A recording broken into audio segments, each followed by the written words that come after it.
غیر ملکی طاقتوں کے ساتھ مل کر جو مسلمانوں کو کمزور کر رہے ہیں ان کی طاقتوں کو ہم بھی سمجھتے ہیں. سارا کچھ سامنے بشار الاسد جیسا یزید اس کو امام حسین کے ماننے والے اس کو مضبوط کریں. اچھا صدام کے بارے میں کیا خیال ہے؟ بشار کو تو یزید کہہ رہی ہیں آپ. نہیں ایک سیکنڈ بشار کو تو یزید کہہ رہی ہیں آپ، صدام کے بارے میں کیا رحمت اللہ کہیں گی؟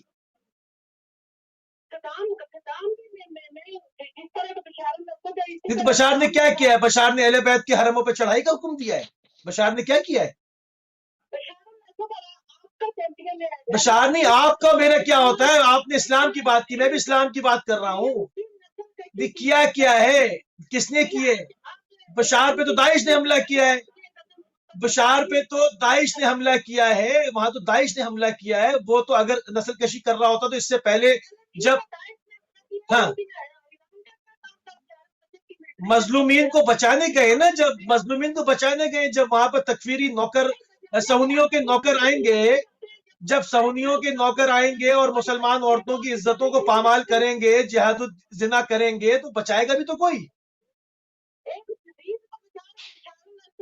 آپ کے نزدیک یزید ہوگا نا، آپ کے نزدیک یزید ہوگا، آپ کے نزدیک یزید ہوگا نا. آپ کو تو تکلیف ہوگی کیونکہ آپ تو چاہتے ہیں اہل بیت کے سارے حرم گر جائیں. نہیں، اہل بیت علیہ السلام کے حرم گر جائیں تو سکون ہو جائے گا سب کو. اب اگر کوئی اس کو روکتا ہے، اس کا دفاع کرتا ہے، تو وہاں پر تکلیف ہوتی ہے. بات سیدھی سیدھی کرے نا میں، کہ اہل بیت کا نام نہیں اچھا لگتا. جی میں سن رہا ہوں، سب سن رہا ہوں.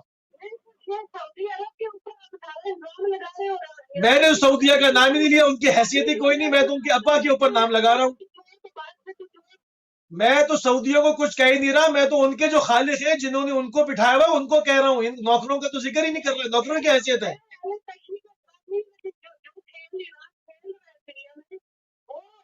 نہیں، کیا کھیل کھیلا ہے؟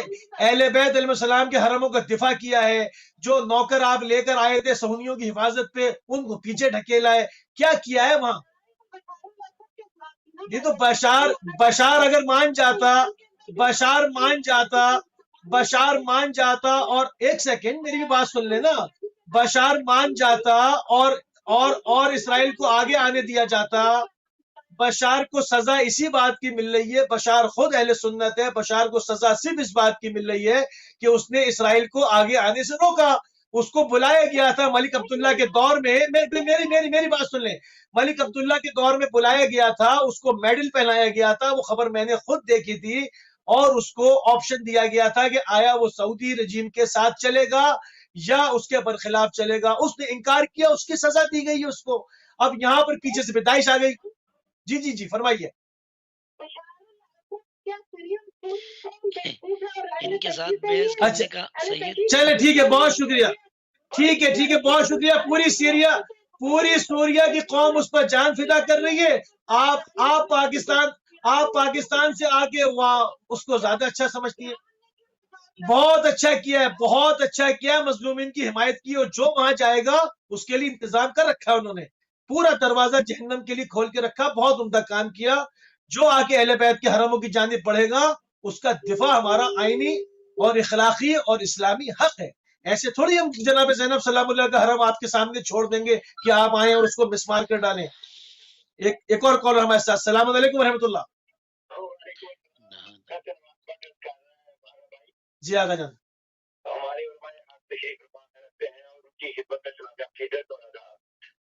آج میں یہ ان سے پوچھنے کی جسارت کروں گا، ہمارے تشریف فرما ہے. جی بسم اللہ فرمائیے.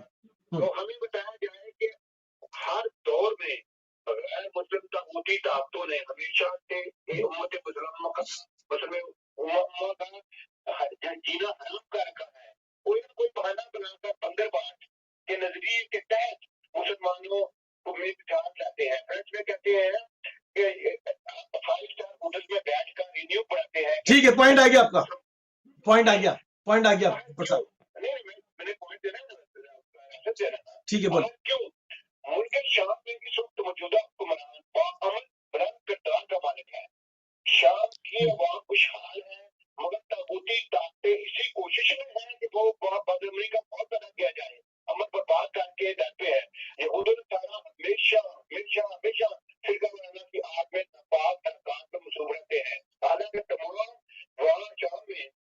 ٹھیک ہے میرے فکر اور مقاصد فکر مسلمانوں ٹھیک ہے یہ تو بات کر چکے ہیں ڈیش اور تنباہ کے مولد مسلمانوں کا مگر غیر مسلمانوں کا پسند تھا کیوں ٹھیک ہے ابھی دعا میں جان کے اسی طرح تعلیم کر بہت دیا شکریہ بہت شکریہ آتا ہوں اس میں جانتا ہوں کہ 97% جی بہت شکریہ بٹ صاحب بہت شکریہ بٹ صاحب بہت شکریہ میں ذرا علماء کو بھی دے دوں گا بہت شکریہ جزاک اللہ بہت شکریہ بٹ صاحب آپ کی توفیقات میں خدا اضافہ فرمائے قاسم مومنی صاحب دیکھیں آپ دیکھیں حق بات کرنے کی نا مطلب حق بات صرف کی جا رہی ہے اس پر کتنی تکلیف ہے یعنی سچ بات یعنی بشار 2011 سے پہلے نہیں اگر وہ ظلم کر رہا تو سیرین کیوں نہیں کھڑے ہوئے جیسے ہی ملک عبداللہ کی آفر کو ٹھکرایا پیچھے سے داعش آتی ہے اور جب داعش ختم کیا گیا تو چیخیں بلند ہو رہی ہیں کیوں جناب زینب سلام اللہ کے حرم کو ان اتباعات علیات کو اگر ختم کر دیا جاتا تو اگلی باری حرمین کی مکے اور مدینے کی آ جاتی اور اسلام کا ساری ہیریٹیج سارا کلچر وائنڈ اپ کر کے رکھ دیتے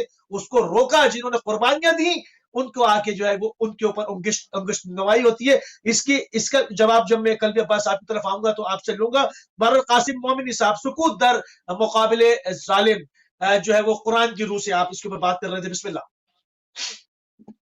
دیکھیں سید بات یہاں پر یہ ہے کہ سورہ نمل کے اندر ایک آیت مجیدہ ہے ارشاد رب ذوالجلال ہو رہا ہے کہ ان هذا القرآن یقص علی بنی اسرائیل اکثر الذی هم فیہ یختلفون یہ بنی اسرائیل اور حضرت موسیٰ اور قوم فرعونیان کے بارے میں قرآن میں 2000 سے زائد آیتیں ہیں سمجھ میں آ گئی بات جی صحیح اور اتنے انبیاء ما سلف گزر گئے اس میں سے حضرت موسیٰ اور فرعون اور بنی اسرائیل کے بارے میں قرآن کیوں زیادہ بولتا ہے کیوں زیادہ قرآن کی آیتیں ہیں اور اگر آپ دیکھیں تو پھر کم سے کم 4000 سال کا فاصلہ ہے یا 2000 سے 4000 سال کا فاصلہ ہے پیغمبر خدا اور جناب موسیٰ کے درمیان یہ قوم بنی اسرائیل اور جناب موسیٰ اور فرعون کے بارے میں گفتگو کیوں ہو رہی ہے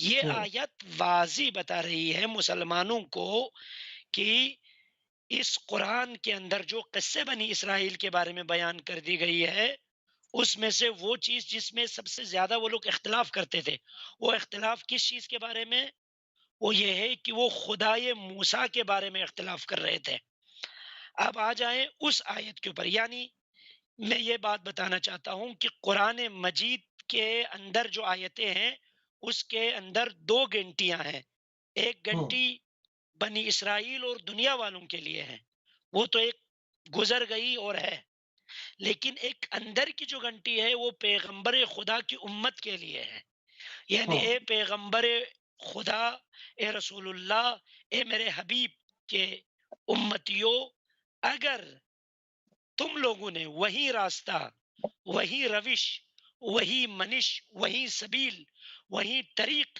انتخاب کر دیا جو بنی اسرائیل نے کیا اس پر اگر چلو گے تو یاد رکھو کہ فرعون جیسا شخص تم لوگوں کے اوپر مسلط ہوگا اور یقینی بات ہے کہ رسول اللہ کے زمانے میں فرماتے ہیں کہ فرعون خود پیغمبر خدا فرماتے ہیں کہ میرے زمانے کا فرعون موسیٰ کے زمانے کے فرعون سے زیادہ سخت تھا توجہ کریں صحیح کیوں اس لیے کہ موسیٰ کے زمانے کے فرعون نے جب وہ غرق ہونا شروع ہوا تو پھر انہوں نے ایمان لایا اگرچہ اس کے ایمان کو قبول نہیں کیا لیکن میرے زمانے کے فرعون نے ابو جہل عتبہ ولید شیبہ اور ان کے نسلوں نے اس وقت کی جب وہ ان کی گردنیں کٹ رہی تھی تو یہ کہہ رہا تھا کہ اے محمد اگر میں اس تلوار کے نیچے سے بچ جاؤں تو پھر تمہیں اور تمہارے دین کو چھوڑنا نہیں ہے اب آپ اندازہ کر لیجئے کہ کیسے لوگ تھے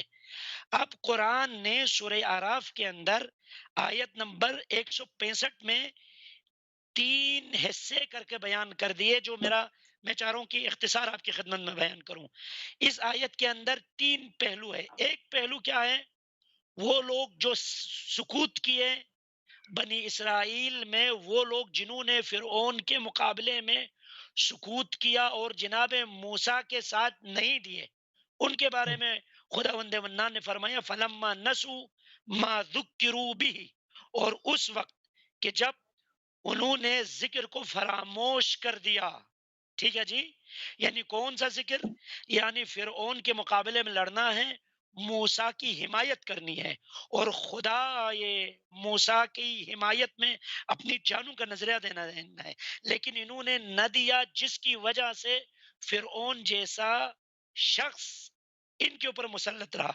تو یہاں پر آیت اللہ محسن قراتی اپنی تفسیر نور کے اندر یہ فرماتے ہیں کہ سب سے خطرناک گروہ جو کہ اس آیت کے روح سے وہ ہے کہ جو ظلم کے مقابلے میں اگر خاموش رہے تو سمجھ لیجئے کہ وہ ظالم کے برابر ہے، اور جو ٹھیک ہے، ظالم کے برابر ہے تو روایت کے اندر بھی یہ بات نوٹ ملتی فرمائیے۔ ہے کہ اگر کوئی شخص ظالم کی حمایت کرے تو اس کی پیشانی پر قیامت کے دن یہ مکتوب ہوگا کہ یہ وہ لوگ ہیں جو خدا کی رحمت سے مایوس ہوئے تھے۔ مایوس ہے، بالکل صحیح، بہت شکریہ، بالکل صحیح۔ گفتگو آگے بڑھاتے ہیں، کالر بھی ہمارے ساتھ ہیں۔ السلام علیکم ورحمۃ اللہ۔ وعلیکم السلام، میں بھی مالک کے ساتھ جو ہے بہت کرتا ہوں۔ نہیں، بسم اللہ، بسم اللہ، فرمائیے فرمائیے فرمائیے۔ ٹاپک آپ کا ظلم کے خلاف، میں گفتگو نہ کروں، کل کروں گا، پرسوں کروں گا۔ بحرین میں گیا، وہاں پہ دیکھا گیا کہ 70%، 79% یہ معاشی آبادی ہے، اور تمام ہمارے بادل ہیں وہاں پہ، لیکن ایک چھوٹی سی، جس کو کہتے ہیں ٹیڈی بکری، چھوٹی سی ریاست سے قبضہ کیا ہوا ہے۔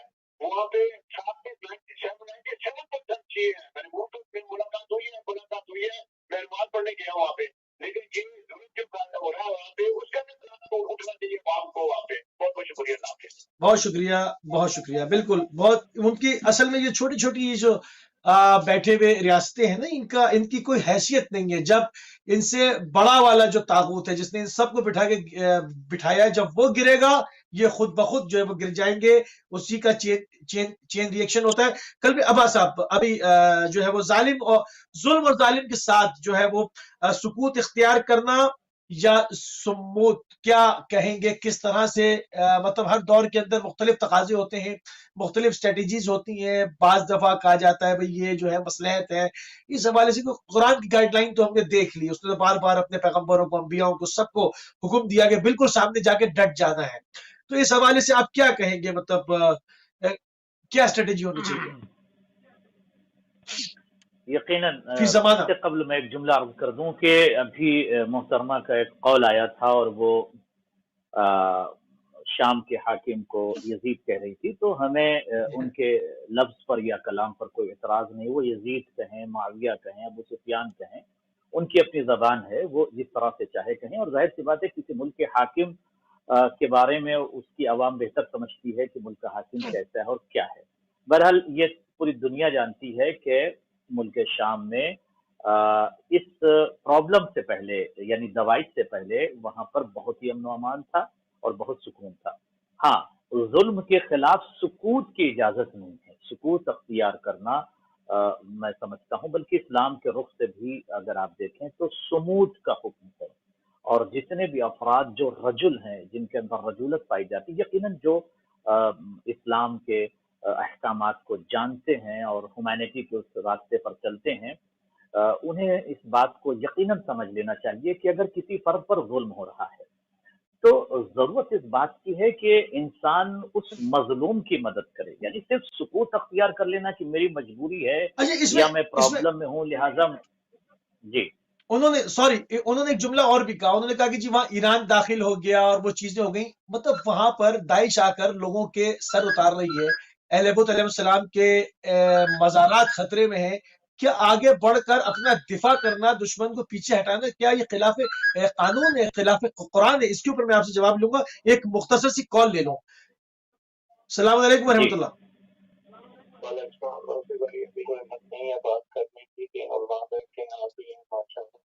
جی سب سے پہلے نقوی صاحب کے لیے میں دعا بالکل کروا ہی رہا تھا۔ نقوی صاحب کے دل میں تکلیف ہوئی ہے، تمام مومن و مومنات سے ہم اپیل کریں گے کہ آپ کی صحت و سلامتی کے لیے دعا کریں۔ نقوی صاحب ہمارے ساتھ بھی ہیں، بسم اللہ نقوی صاحب فرمائیے۔ نقوی صاحب سے کہیں اپنے دل کی حفاظت بھی کیا کریں۔ کٹ گئی ہے نقوی صاحب کی کال۔ سارے جتنے لوگ اس وقت ٹی وی دیکھ رہے ہیں، سب نقوی صاحب کے لیے جلدی ان کی صحت کے لیے اور سلامتی کے لیے جو ہے وہ دعا کریں انشاءاللہ۔ جی قلبی عباس صاحب، کیا قرآن کی روح سے دفاع کرنا، مظلومین کا، ظالمین کو پیچھے ڈھکیلنا، اہل بیت علیہ السلام کے ان مزارات کو جو شاعر اسلام ہیں، جو اسلام کی نشانیاں ہیں، اسلام کے دامن میں اگر کچھ ہے تو وہ یہی ہے، تو کیا ان کا دفاع کرنا خلاف قرآن ہے؟ یہ کیوں اس پہ تکلیف ہوتی ہے؟ نہیں، بالکل نہیں، اس لیے کہ قرآن کی اگر آپ آیات دیکھیں اور آیات کا زبدہ دیکھیں، بہت ساری آیات قرآن کی جو گفتگو کرتی ہیں کہ اگر آپ پر کوئی اٹیک کر رہا ہے، آپ پر کوئی ظلم کر رہا ہے، آپ کو آپ کے ملک سے کوئی نکال رہا ہے، تو بالکل آپ ان کے ساتھ قتال کیجیے۔ یہ قرآن کا پر آپ کال لے لیجئے تو پھر میں عرض کروں مکمل کو۔ ٹھیک ہے، السلام علیکم ورحمۃ اللہ۔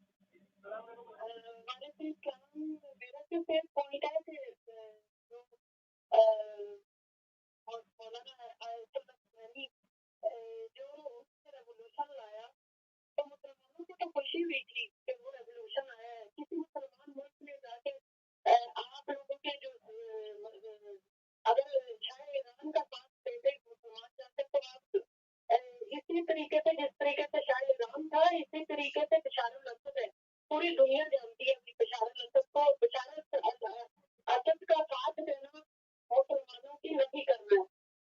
ٹھیک ہے، آپ کا سوال رکھ دیتا ہوں۔ ٹھیک ہے، بہت شکریہ، بہت شکریہ۔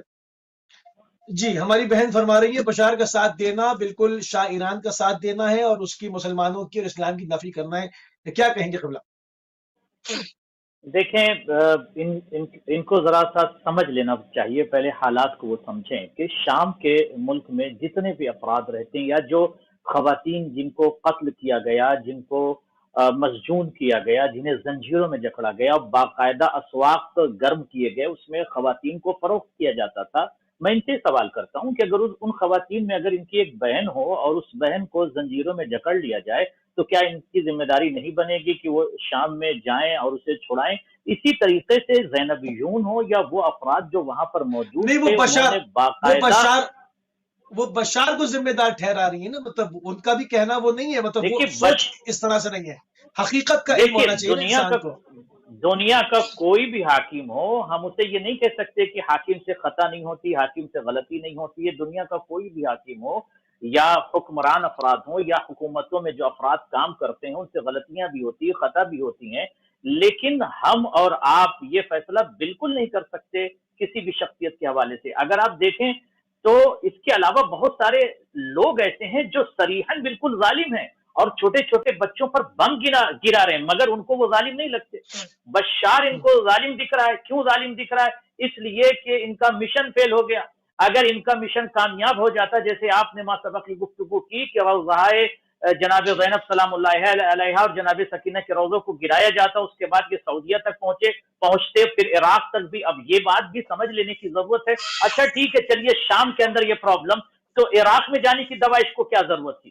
عراق میں دوائش نے یہ چیلنج کیا تھا کہ چند گھنٹوں کے اندر ہم مقدسات کو گرا دیں گے، مقدسات کو زمین دوز کر دیں گے، مگر وہاں سے ایک مرد مجاہد آیت اللہ سید سیستانی، ایک بوڑھا شخص اٹھا اور اس نے ایک قلم صرف ایک جملہ لکھا اور اس کے فتوے نے، اس کے کلام نے پوری دنیا بشریت کو ہلا دیا، اور تشیع اور تسنن ایک ساتھ ہو کر انہوں نے دوائش کا مقابلہ کیا۔ تو کیا وہ دوائش کو اجازت دے دیتے کہ آؤ تم اس قتال کرو، جنگ کرو، مار ڈالو؟ اسی طریقے سے شام میں کیا اجازت دے دی جائے کہ آؤ قتل کرو؟ اور دوسری چیز، اگر بشار الاسد سے پرابلم تھی تو پیغمبروں کے روزوں پہ حملہ، کیا پیغمبروں کے روزے جو کہ مشترک ہے، سب کی، عیسائیوں کی بھی اور سب کی مشترکہ میراث ہیں، وہ صرف خالی شیعوں کی سنیوں کی نہیں ہے، وہ تو ایک باقاعدہ تمام ادیان الہی جو آسمانی مذاہب سب اس کو گرا دیا گیا۔ مطلب جناب ہمارے یاسر کی قبر مبارک کو زمیندوز کر دیا گیا، حجر بن عدی الکندی کی قبر کو، اور پوری دنیا کی سنت واقعاً یہ تو اصحاب ہے، یہ تو اصحاب ہے، کہا جائے گا کہ یہ امیر المومنین کے شیعہ تھے اس لیے کر دیا۔ میں بول رہا ہوں ان رسولوں کی قبروں کو کیوں گرایا گیا، ان سے کیا دشمنی تھی؟ کیا بشار الاسد سے ان کی کیا رشتے داری تھی؟ یہ جو بشار کی آڑ بنا کے تمام اسلامی ہیریٹیج کو تباہ کرنے کے لیے جو گروہ چھوڑا تھا، جس کے پاس ایک جیسی وردیاں تھیں، جس کے پاس ایک جیسی گاڑیاں تھیں، جن کے پاس ہیوی اکوپمنٹ تھا، یہ سب آسمان سے آیا تھا، یہ سب منو سلوا تھا کیا اس پر اتنے لوگ اتنے بے بہرا ہو جاتے ہیں کہ کچھ سمجھ میں نہیں آتا کہ صرف بشائر کی دشمنی میں نہیں دیکھتے کہ پیغمبروں کی قبور کو جڑ سے اکھاڑ دیا گیا، دھماکے کیے؟ اس پہ تھوڑی سی بات کر لینا، اس پہ کیوں؟ اس سے بشائر کا کیا تعلق تھا ان انبیاء کی قبروں کا؟ اصل میں چونکہ انہوں نے دور سے ٹی وی دیکھا ہے، انہوں نے زمینی حالات کو نہیں دیکھا ہے، اس کی وجہ سے اس طرح کے لوگ یا اس طرح کی خواتین گفتگو فرماتی ہیں۔ انہیں نہیں معلوم کہ وہ شام کی سرزمین پر وہ خواتین جن کا تعلق اہل سنت سے تھا، ان کو کس طریقے سے بازاروں میں بیچا ہے داعش نے۔ تو کیا داعش کو اجازت دے دی جائے کہ وہ قبروں کو گرا دیں، عورتوں کو قتل کر دیں، ان کا عصمت دری ان کی کریں، یا انہیں بازاروں میں زنجیروں میں جکڑ کر بیچیں اور پھر سروں کو کاٹ کر نیزوں میں کہہ لیجئے، تلواروں میں کہہ لیجئے، کلاشن کوپ میں کہہ لیجئے کہ سروں کو کاٹ کر یہ بازاروں میں جس طریقے سے سن 61 ہجری کربلا سے شام تک جس طرح سے یزیدیوں نے اہل بیت اطہار کو اور ان کے بچوں کو شہید کر کے ان پر ظلم کیا تھا، انہی کی سیرت پر چلتے ہوئے یہ داعش افراد۔ اور ایک جملہ اور عرض کر دوں ناظرین، غور کیجئے گا، شام کی سرزمین پر جب جیسے ہی یہ قتال کا سلسلہ شروع ہوا، وہاں پر لوگ یہ کہتے ہیں انقلاب آ گیا۔ انقلاب وغیرہ کچھ بھی نہیں آیا تھا، کوئی انقلاب کا کوئی مسئلہ نہیں تھا۔ وہاں پر اہل سنت اور اہل شیعہ بالکل باقاعدگی کے ساتھ امن و امان کے ساتھ تھے، مگر وہاں پر جو مفتیان افراد جو دور سے جن کا تعلق سعودی سے تھا، جو تکفیری تھے، جو سلفی تھے، انہوں نے باقاعدہ فتویٰ دیا تھا، اور یہاں تک ان کا فتویٰ موجود ہے، جائیے دیکھ لیجئے۔ انہوں نے کہا تھا کہ شادی شدہ عورتوں کے ساتھ بھی نعوذ باللہ گناہ کیجئے، کوئی مسئلہ نہیں ہے، اور اس کا باقاعدہ انہوں نے جواز قرار دیا تھا۔ یہ کون سا اسلام پیش کر رہے تھے؟ تو کیا ملک شام کے اندر یہ اجازت دے دی جائے کہ اخبث انجس اور بالکل ارذل افراد داخل ہو جائیں، اور داخل ہونے کے بعد چاہے وہ اہل تسنن ہو یا غور کیجئے، میں کہتا ہوں غیر مسلم ہو، عیسائی بھی ہوں، ان پر بھی ظلم اسلام برداشت نہیں کرتا۔ تو جہاں جہاں پہ بھی ظلم ہوا وہاں پر تشیع افراد نے ان کی مدد کی، چاہے وہ عیسائی ہوں، چاہے وہ اہل سنت ہو، کوئی بھی ہوں۔ اس میں کوئی مذہبی اور مسلکی اور دھرم کی کوئی بات نہیں ہے، لہٰذا بیدار ہونے کی، سمجھنے کی ضرورت ہے کہ اگر ملک شام میں زینبی جون نہ جاتے، حزب اللہ نہ جاتی اور دیگر افراد نہ جاتے، تو میں یہ سمجھتا ہوں جو حال یمن کا ہو رہا ہے اس وقت، آج سعودی وہاں پر بمباری کر رہے ہیں، مظلوم بچوں کو قتل کر رہے ہیں، بھوک سے لوگ تڑپ کے مر رہے ہیں، کون ہے جو یمنیوں کا ساتھ دے رہا ہے؟ حوثیون کا کون ساتھ دے رہا ہے؟ یمن کے مظلومین بچوں کا ساتھ کون دے رہا ہے؟ یا شام میں جو بچے بھوک سے مر گئے ان کی مدد کس نے کیا ہے؟ شام کے اندر ایسے ایسے قبور آپ کو ملیں گے جس میں ایک ایک وقت میں ہزار ہزار افراد کے سروں کو کاٹ دیا گیا تھا۔ اگر نہر دجلہ کو آپ دیکھ لیجئے تو نہر دجلہ کا پانی بالکل لہو جیسا ہو گیا تھا، اور بالکل اللہ اکبر کی صدا یہ ظالم یہ اخبث افراد بلند کر کے سروں کو کاٹ دیا کرتے تھے۔ تو یہ پوری دنیا میں اس طرح سے اسلام کے نام کو بھی بدنام کر رہے تھے اور اللہ اکبر لفظ کی بھی توہین کر رہے تھے۔ تو اب ضرورت اس بات کی تھی کہ وہ افراد ان کے اٹھے جن کے رگوں میں اہل بیت اطہار کا لہو دوڑ رہا ہے، جو انسان ہے، جو مسلمان ہے، جو مومن ہے، جو متقی ہے، وہ اٹھے اور مظلوم کی مدد کریں، اور مظلوم چاہے کسی بھی مذہب کا ہو، کسی بھی دھرم کا ہو۔ یہاں دھرم نہیں دیکھا گیا، مذہب نہیں دیکھا گیا۔